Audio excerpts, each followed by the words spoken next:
Bom dia, boa tarde, boa noite. Luiz Carlos, Nutrição Funcional Integrativa. Este é o nosso canal. Vocês perguntam e eu respondo. Bem, a pergunta de hoje, eu disse que eu ia falar sobre glúten, mas o glúten vai deixar para depois, porque é um, é um tema amplo, a qual eu vou subdividir. Não, anotei algumas perguntas, como por exemplo da senhora Elisa, sobre doenças degenerativas, suplementação e nutrição. Anotei algumas outras perguntas e pintaram mais 5 perguntas iguais, idênticas, sobre compulsão alimentar e cortisol alterado a maior. Bem, de novo esse tema, Luz, compulsão alimentar. Olha, até parece que é um tema bobo, não, é um tema abrangente, onde muita gente apresenta, sim, compulsão alimentar, sim. E um dos fatores que podem levar, como quem quiser saber mais, acesse o vídeo sobre compulsão alimentar, o vídeo anterior. Não sei se foi o segundo vídeo ou o quarto vídeo, eu não sei. Mas acesse, se quiser ou se puder, o quinto vídeo. A alteração do cortisol a maior pode sim criar uma compulsão alimentar. Pode ser ao doce ou principalmente ao carboidrato, principalmente aquilo que gere um dispositivo de tranquilidade, de prazer, porque uma pessoa com uma alteração ao cortisol, ela fica o quê? Altamente ansiosa, irritada, por N motivos. Então o cortisol é ruim, né? Não, ele é excelente, depende da dose e do horário a qual o mesmo se apresenta perante o ciclo circadiano, ok? O cortisol é um agente anti-inflamatório, mas tudo é a dose. Ele é um agente fisiológico, terapêutico, é um marcador de inflamação e tem muita afinidade com o ciclo circadiano, mas em níveis adequados. Em níveis inadequados, a menor ou a maior, que a gente vai falar o a maior agora, ele pode gerar N alterações. E o que eu tenho que fazer? Primeiro, ser avaliada, todo mundo que eu noto uma compulsão alimentar, uma mente obesogênica da obesidade, fica pensando na comida, um dos marcadores que eu solicito é o cortisol matinal. Se ele estiver dentro do padrão ideal, que é dentro do valor de referência, não entendi minha pergunta, eu já falei nos outros vídeos. Todo mundo bate palmas para valor de referência. Eu não bato, não. Eu vou no padrão ideal, aí tudo bem. Se ele está fora do padrão ideal e mesmo dentro da referência, eu já peço o cortisol total para ver o volume do dia, que é o cortisol urinário de 24 horas.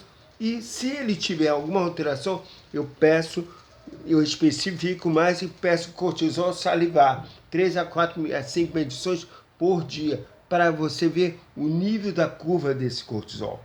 Por quê? Habitualmente, na teoria e na prática, o cortisol ele é alto de manhã e com o passar das horas ele vai diminuindo até o final do dia baixo, à noite baixo, para você ter o aumento da melato, que é o bacharel do sono profundo, da fase REM. Tem 3 tipos.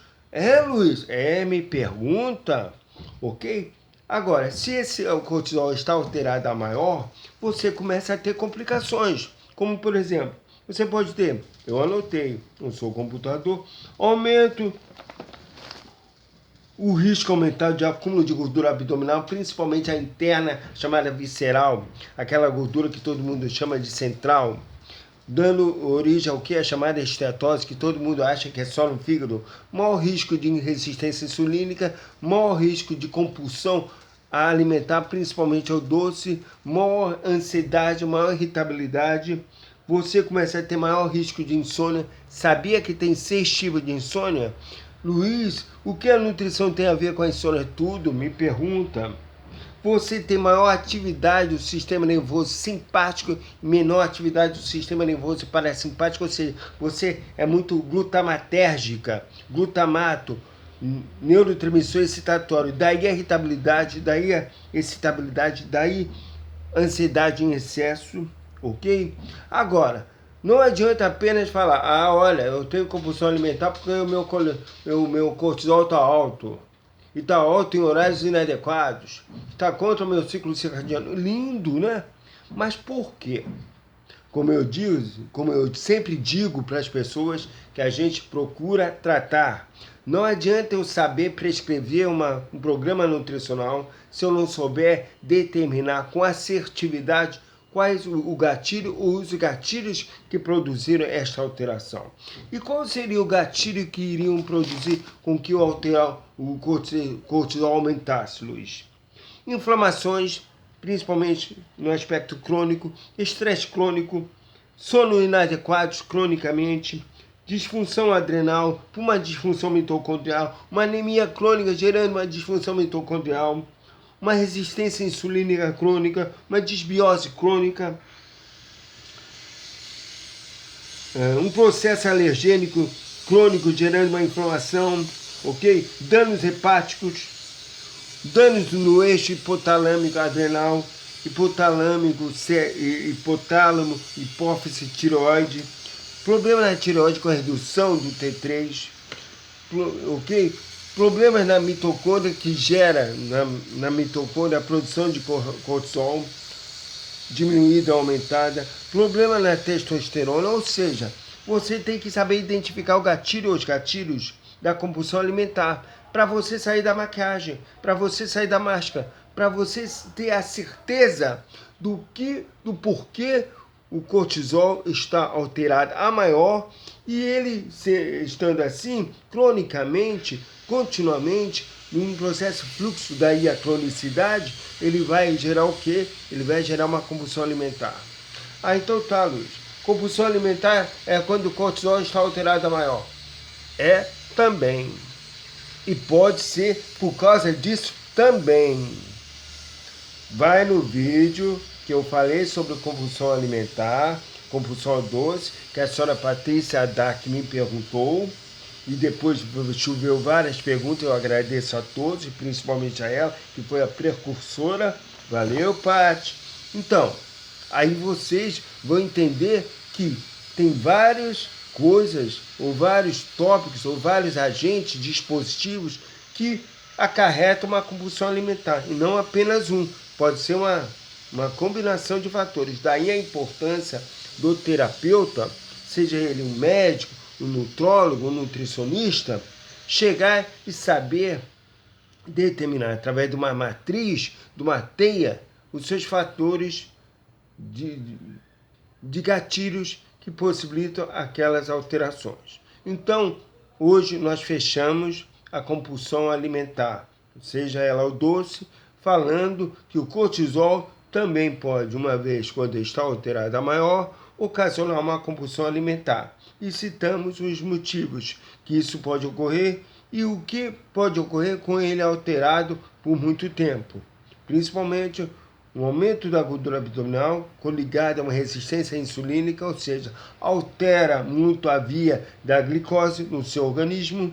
Quer dizer que ele pode gerar até um risco de pré-diabetes ou diabetes mellitus. Pode estar ligada à mesma, sendo ela descompensada. Um obeso descompensado, uma pessoa com sobrepeso, mas com gordura abdominal muito acentuada, sedentária e altamente inflamada, porque se é sedentária e se tem gordura abdominal acumulada, é inflamada, ela pode gerar alteração do cortisol, sim, e pode gerar maior, sim.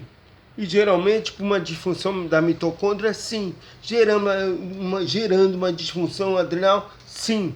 E essa disfunção adrenal, ela pode ser primária, secundária ou terciária. O que é isso? Me pergunta. A nutrição funcional, ela envolve isso tudo? Sim. Ok? De uma maneira nutricional, trabalhando um programa nutricional. Cada pessoa na sua área de atitude, de ação e reação, respeitando a todos. Por isso que eu gosto de trabalhar com a equipe multidisciplinar, principalmente para trocar e principalmente, muito importante no caso, como eu falei anteriormente, da compulsão alimentar, a atividade mental, o grupo da saúde mental, o psicólogo, o psicanalista, muito importante, ok? Então, nós fechamos a compulsão alimentar, agora falando do cortisol. Vou falar no próximo vídeo sobre o glúten. Vou falar sobre a doença degenerativa e a nutrição / suplementação. E dentro dela eu vou citar as desordens neuropsiquiátricas que estão cada vez mais pulsantes. Depressão nem se fala, mas e o TDAH aumentando, a síndrome do pânico, a chamada ansiedade crônica, a irritabilidade crônica, o distúrbio do humor. Luiz, isso tudo pode ter a ver com a nutrição? Também pode. Eu vou mostrar como, ok? Então, deixa o like ou dislike, explique por quê. Compartilhe, notifique, acione o sininho e se inscreva. O canal precisa crescer. Eu não esqueci no primeiro vídeo.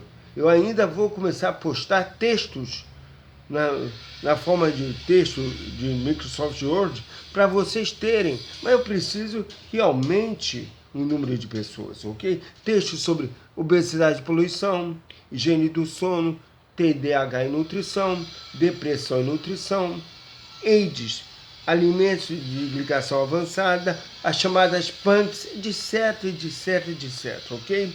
Muito obrigado, um bom final de semana a todos. Meu nome é Luiz Carlos, esse é o nosso canal, vocês perguntam e eu respondo. Fiquem com Deus.